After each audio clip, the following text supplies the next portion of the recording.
Gloria a Dios, santo eres, mi Cristo. Te damos toda la honra y la gloria a ti, mi Cristo, porque tú te la mereces, Señor Jesús. Gracias, Señor Jesús, por tu presencia.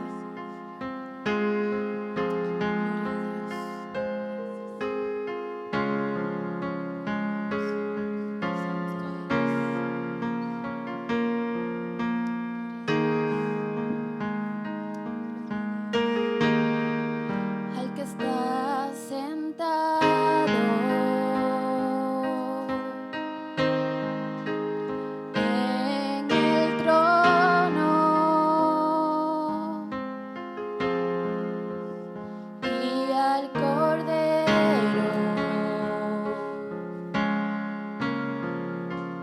sea el honor,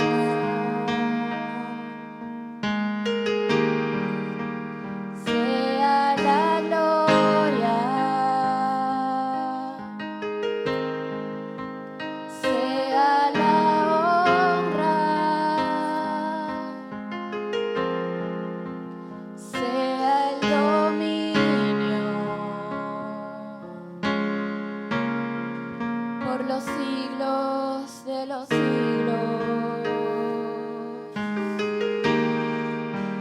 Poderoso Dios,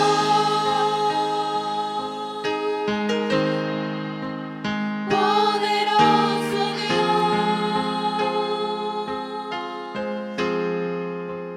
poderoso Dios, mi alma clama por ti.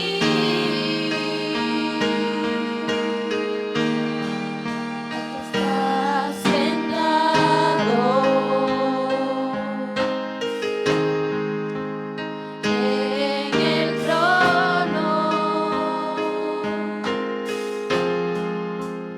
y al Cordero sea el honor,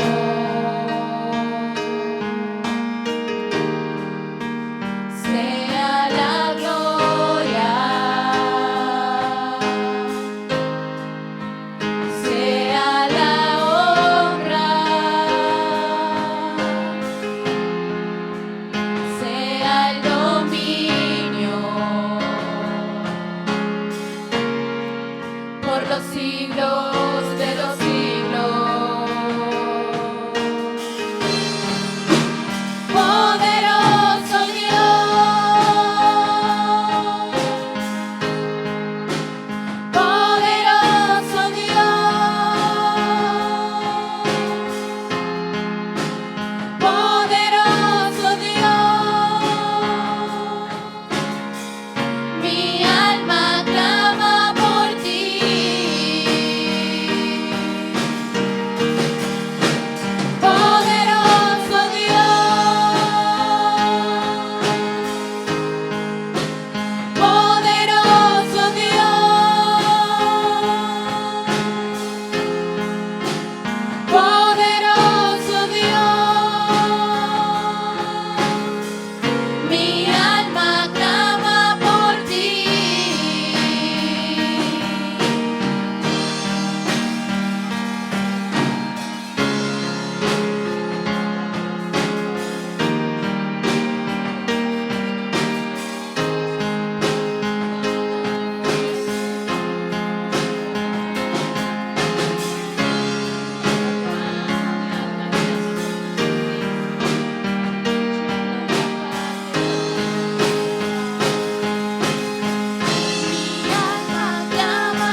vamos a hablar bajo el tema Dejemos de claudicar.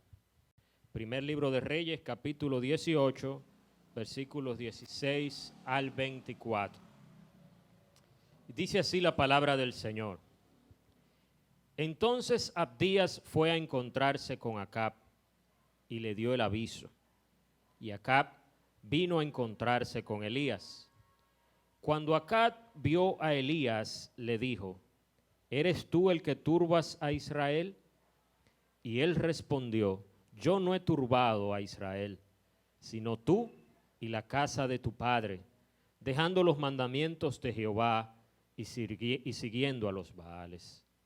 Envía pues ahora y congrégame a todo Israel en el monte Carmelo, y los 450 profetas de Baal y los 400 profetas de Acera que comen de la mesa de Jezabel. Entonces Acab convocó a todos los hijos de Israel y reunió a los profetas en el monte Carmelo. Y acercándose Elías a todo el pueblo, dijo: ¿Hasta cuándo claudicaréis vosotros entre dos pensamientos? Si Jehová es Dios, seguidle, y si Baal, id en pos de él. Y el pueblo no respondió palabra. Y Elías volvió a decir al pueblo: solo yo he quedado profeta de Jehová, mas de los profetas de Baal hay 450 hombres. Dénsenos pues 2 bueyes, y escojan ellos uno, y córtenlo en pedazos, y pónganlo sobre la leña, pero no pongan fuego debajo. Y yo prepararé el otro buey, y lo pondré sobre leña, y ningún fuego pondré debajo. Invocad luego vosotros el nombre de vuestros dioses, y yo invocaré el nombre de Jehová. Y el Dios que respondiere por medio de fuego, ese sea Dios. Y todo el pueblo respondió diciendo: bien dicho.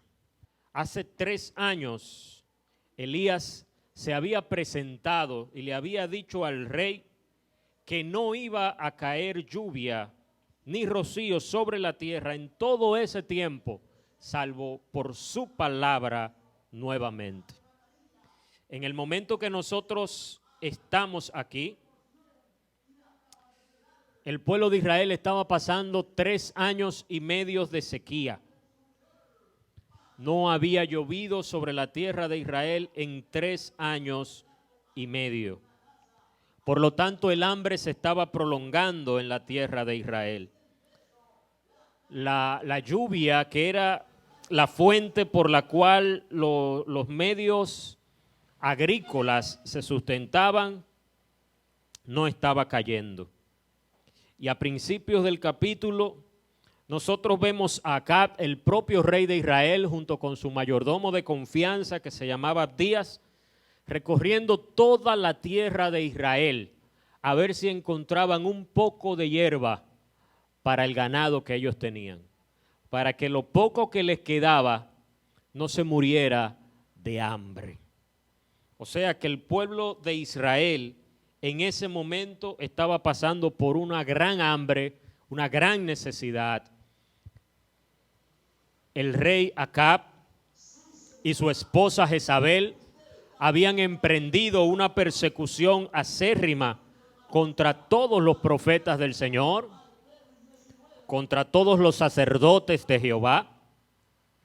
Y entonces los pocos sacerdotes y profetas que habían quedado habían salido a esconderse donde bien ellos podían y donde la reina Jezabel no podía encontrarlos. A todo el que encontraran lo iban a matar. El culto a Jehová se había detenido. El sacrificio a Dios se había detenido porque el pueblo estaba gobernado por unos reyes que no creían en el Señor. Una reina extranjera que había convencido a su esposo Acab de implantar en Israel un culto profano, un culto ajeno a todo lo que tenía que ver con Dios. Y en medio de todo esto, nosotros vemos a un pueblo indeciso. nosotros vemos a un pueblo que, si bien algunos de ellos podían tener alguna opinión a favor o en contra, no tomaban partido por ninguna de las dos posiciones. Si le mandaban a servir a Baal y eso era lo necesario para ellos estar en buena relación con el reinado, lo hacían. Los profetas de Dios se estaban escondiendo, y mientras la reina Jezabel había emprendido una lucha acérrima contra todo lo que tenía que ver con Dios, con su obra, con su templo y con los sacrificios, el pueblo en general se hacía de la vista gorda. Quizás prefería no ganarse a los reyes de enemigo. Quizás prefería no afrontar el problema por los costos que eso implicaba para ellos, por el precio que había que pagar. Y en medio de esta circunstancia, cuando el rey y su mayordomo principal en persona salen a recorrer toda la tierra para ver si encontraban un poco de hierba para poder sustentar el poco ganado que tenían, entonces viene y aparece en escena el profeta Elías, aquella persona que hacía 3 años y medio se había convertido en la persona más buscada de todo el pueblo de Israel. Me imagino que el rey probablemente le había puesto hasta precio a la persona que encontrara o que diera indicios donde encontrar al profeta Elías. Elías, cuidado y resguardado por el Señor durante todo este tiempo, protegido y sustentado por la providencia divina, hace aparición en escena. Se encuentra delante del mayordomo Abdías, que era temeroso del Señor, y le dice a Abdías: Abdías, ve y dile a tu Señor que yo estoy aquí y que lo quiero ver.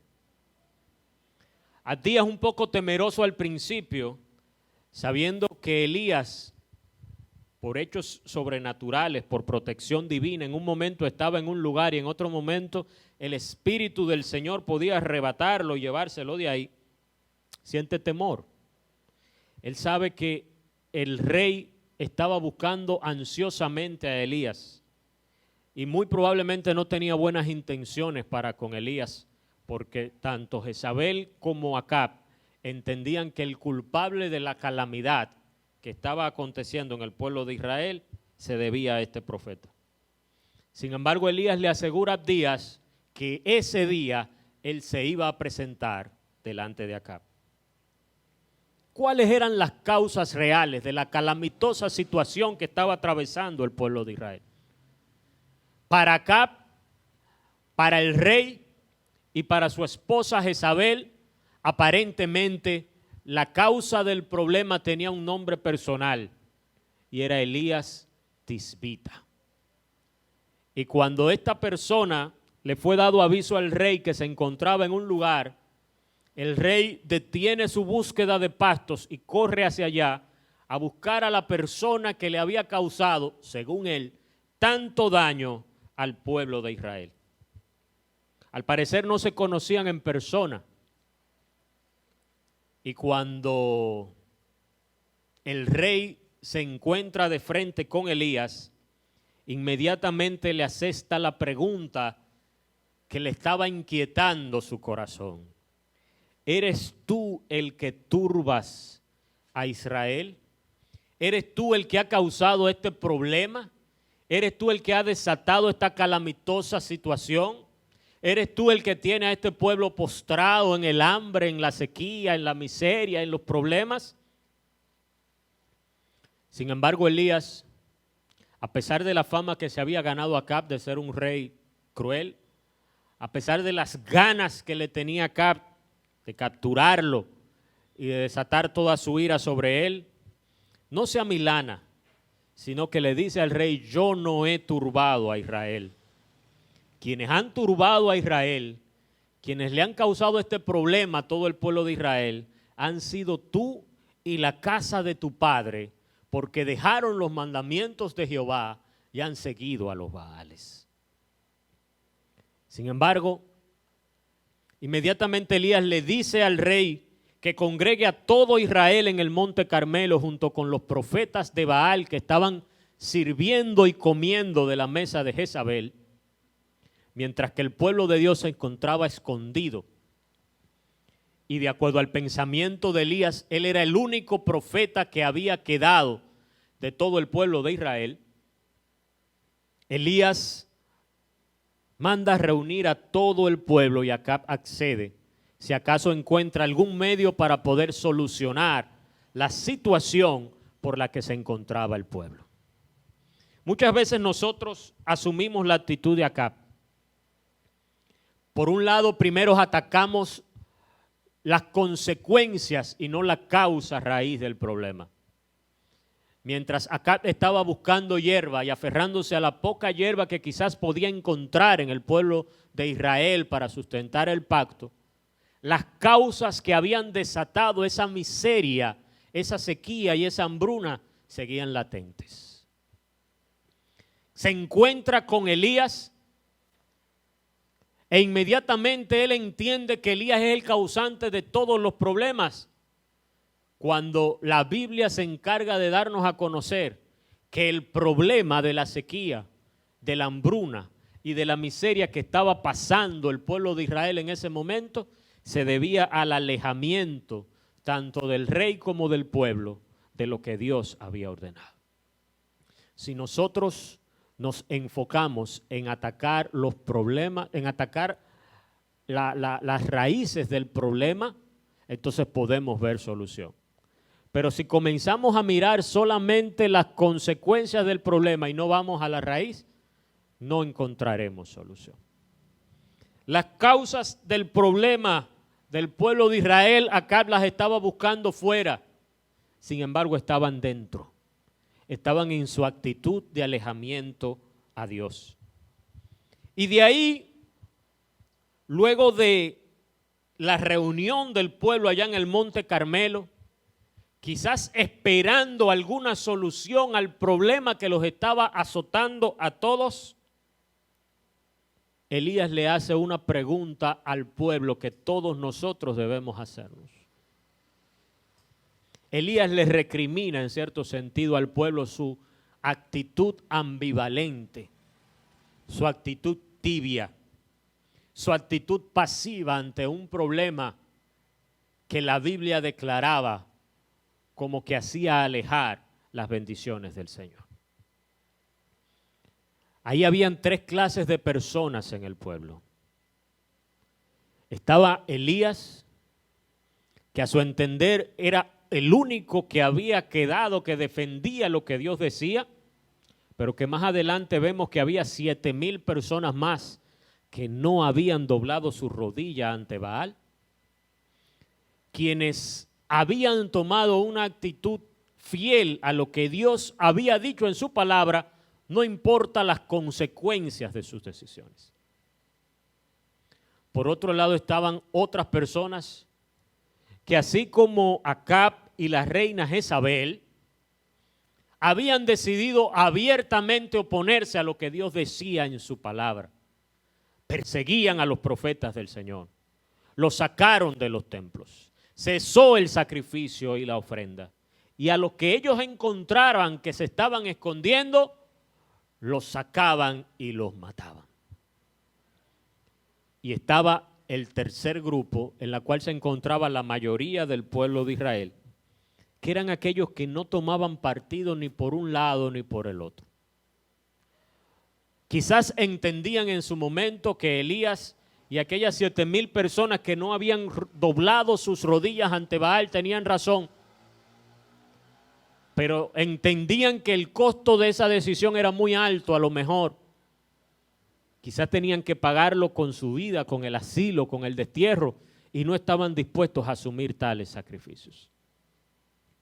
De ahí es que Elías a ese grupo intermedio de indecisos le hace una pregunta radical. ¿Hasta cuándo claudicaréis vosotros entre dos pensamientos? Si Jehová es Dios, síganlo. Y si ustedes quieren seguir a Baal, pues vayan en pos de Baal. Usted no puede asumir una actitud ambivalente cuando de Dios se trata.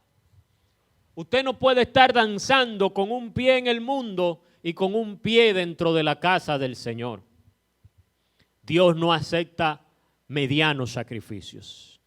Dios exige y demanda una entrega total. O se le sirve o no se le sirve. Y eso era precisamente lo que Elías le estaba recriminando al pueblo. ¿Hasta cuándo ustedes van a estar con esa actitud ambivalente? De acuerdo al diccionario, claudicar es lo mismo que dudar, es lo mismo que vacilar, es lo mismo que cambiar de opinión de un lado a otro, es cambiar de bando cuando las circunstancias no me son favorables. Implica renunciar a lo que creemos y adoptar la opinión del contrario, aunque no nos convenza, simplemente por conveniencia. Y hoy en día, quizás nosotros recriminamos la actitud del pueblo de Israel, pero muchas veces nosotros claudicamos ante los problemas que se nos presentan. Muchas veces no estamos convencidos si servir a Dios o servir a Baal. Muchas veces las iglesias se llenan de personas que asisten para poder calmar sus conciencias acerca de lo que hacen. Pero luego que salen de la iglesia, su compromiso con el Señor es cada vez menor. Son cristianos dentro de estas cuatro paredes, pero cuando tienen que hacer valer sus creencias en el Señor en el lugar de trabajo o en el lugar de los estudios, muchas veces claudicamos. Cuando hacer valer nuestra creencia en el Señor implica que quizás nos corran del trabajo o que quizás se burlen de nosotros en nuestro lugar de estudios, muchas veces claudicamos. Cuando tomar una actitud firme por el Señor implica muchas veces que nuestra propia familia se nos vaya en contra, muchas veces claudicamos. Cuando queremos alcanzar una meta en lo terrenal, y muchas veces entre nuestra meta personal se interponen los planes de Dios, muchas veces claudicamos.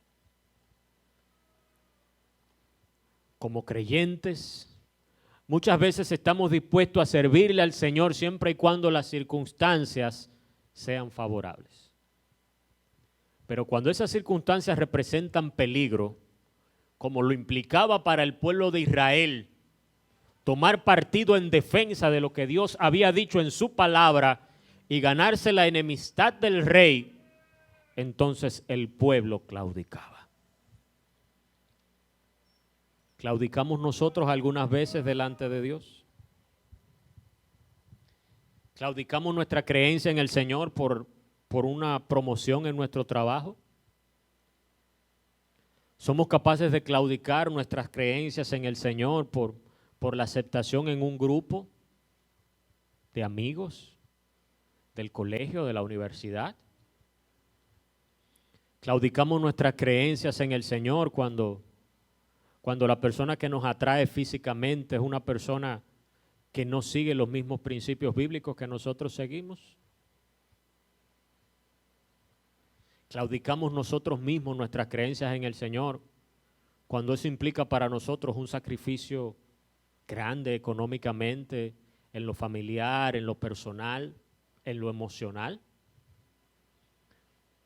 Somos de aquellas personas que deciden mejor quedarse en bajo perfil cuando defender los principios bíblicos es lo que demanda la situación.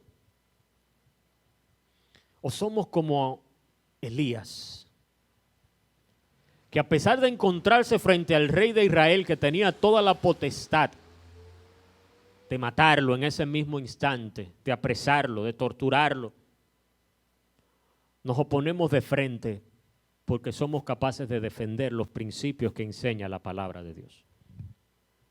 ¿Somos capaces de llamarle pecado a lo que la Biblia llama pecado a pesar de lo que eso implique para nosotros? Pues esto era lo que Elías le estaba recriminando al pueblo. Ahí viene la gran pregunta. ¿Hasta cuándo, pueblo de Israel, que te llamas pueblo de Dios, vas a claudicar entre dos pensamientos? ¿Hasta cuándo vas a tener el título de pueblo de Dios y después que salgas de aquí, de esta reunión, vas a ir a servir a los Baales? Y para acabar con esta ambivalencia, Elías tenía claro lo que tenía que hacer. Para salirnos de esta ambivalencia, nosotros no podemos vivir de experiencias pasadas. Nosotros no podemos vivir de la experiencia que Dios le ha dado a otra persona. Nosotros tenemos que aprender a desarrollar una relación personal con nuestro Dios. Y a esto fue que Elías invitó al pueblo. ¿Ustedes quieren saber cuál es el verdadero Dios? Pues vamos a tener una experiencia con el verdadero Dios. Ténsenos 2 bueyes, córtenlo en pedazos, acomoden el sacrificio, órenle a su Dios. Y el Dios que responda por fuego, ese es el Dios verdadero. Él inclusive se puso en el terreno de juego de los Baales. Porque de acuerdo a la creencia de aquella época, el Baal era el Dios de los fenómenos naturales y de los fenómenos atmosféricos. Era el Dios que hacía descender la lluvia, pero hacía 3 años y medio que no caía lluvia en el pueblo de Israel. Era el Dios de los truenos, era el Dios de los relámpagos, era el Dios que hacía caer un rayo si así fuera necesario. Pues si ese es el Dios ante el cual ustedes están claudicando, entonces que responda por fuego. Y allá se junta toda esta multitud, 450 profetas que le sirven a Baal, 400 profetas que le sirven a Acera, con todos los recursos reales a su disposición. Y desde la mañana hasta la hora del sacrificio de la tarde estuvieron clamándole a su Dios para que respondiera por fuego. Inclusive llegaron a zanjarse, a hacerse heridas y cortaduras en la piel hasta que la sangre brotara, a ver si su Dios se compadecía de ellos. Y aún así no existía respuesta. Luego de que se hizo evidente que no había un Dios de aquel lado que pudiera responder, Elías llamó al pueblo y le dije: acérquense, pueblo. Y para hacer el hecho aún más sobrenatural, él mandó primero a componer el altar de Jehová que estaba destruido. Tal era la situación del pueblo de Israel que no había un lugar en el cual se ofreciera sacrificio a Jehová que estuviera de pie o en buenas condiciones. Él cuidadosamente lo arregla, lo compone, acomoda la leña, acomoda el sacrificio, el holocausto. Manda echarle agua a esa leña, a ese holocausto, para que todo eso quedara saturado de agua. Y él quería quemar ese holocausto. Lo mandó a repetir 3 veces y hacer una zanja alrededor para que el agua se quedara aposada. Y ante una simple oración de un profeta de Dios, que no tuvo ni siquiera que alzar la voz, una oración sencilla: oh Jehová, Dios de Abraham, Dios de Isaac, Dios de Jacob, hágase notorio delante de todo este pueblo que tú eres el Dios y que tú me has enviado a darle un mensaje a este pueblo. Y Elías, acabando su oración, la Biblia dice que desciende fuego del cielo, que consume el holocausto, que quema la leña, que lamió toda el agua que se encontraba por ahí regada y aposada, y aún las piedras del altar las quemó. Dios, el único Dios verdadero, había respondido por fuego. Y ante esa experiencia del pueblo con el Dios verdadero, el pueblo delante de los 450 profetas de Baal, delante de los 400 profetas de Acera, delante del rey que estaba presente y delante de toda su guardia, comenzó a reconocer sin miedo alguno, sin temor a ninguna consecuencia, que Jehová era el Dios. El pueblo que antes había claudicado, ahora era un pueblo de convicciones firmes, porque había tenido su propia experiencia con el Señor. Si queremos ser creyentes de convicciones firmes, nosotros tenemos que desarrollar nuestra propia experiencia con el Señor. Tenemos que buscarlo de todo nuestro corazón, porque Dios no está lejos de nosotros. El Dios al que nosotros le servimos es un Dios vivo, es un Dios real, es un Dios que responde y es un Dios que actúa de manera sobrenatural.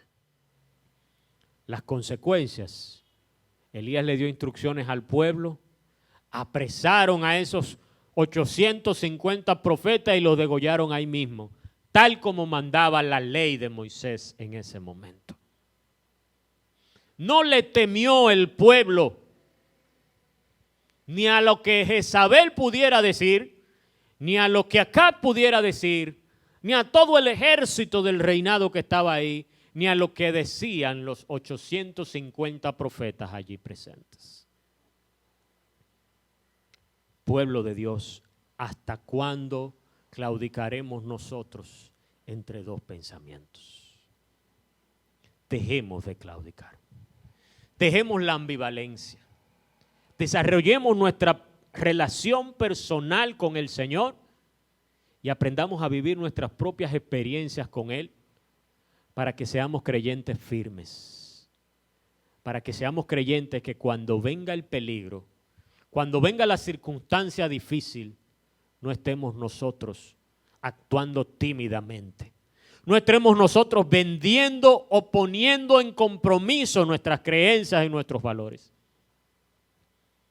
No hay nada en nuestra vida que deba interponerse entre nuestra relación con el Señor y nosotros, si somos creyentes fuertes.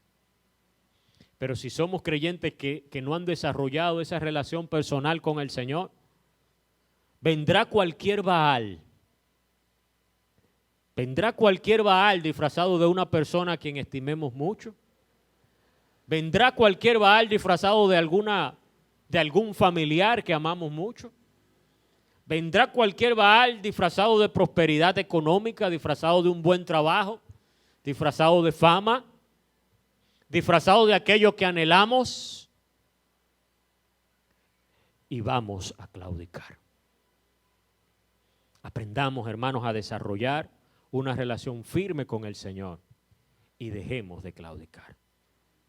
Padre de la gloria, en el nombre de Jesús te adoramos, te bendecimos, Señor, te exaltamos. Gracias, Señor, por tu palabra que ha sido dada en esta noche, en esta mañana. Trata, Señor, con cada vida que la ha escuchado. Trata con cada corazón, Señor. Ministra a cada persona, a nuestras vidas, Señor. Y ayúdanos a ser creyentes de convicciones firmes. Que no comprometamos, Señor, lo que creemos en ti. Que no comprometamos nunca nuestra relación contigo. Y que te sirvamos no importa cuáles sean las circunstancias.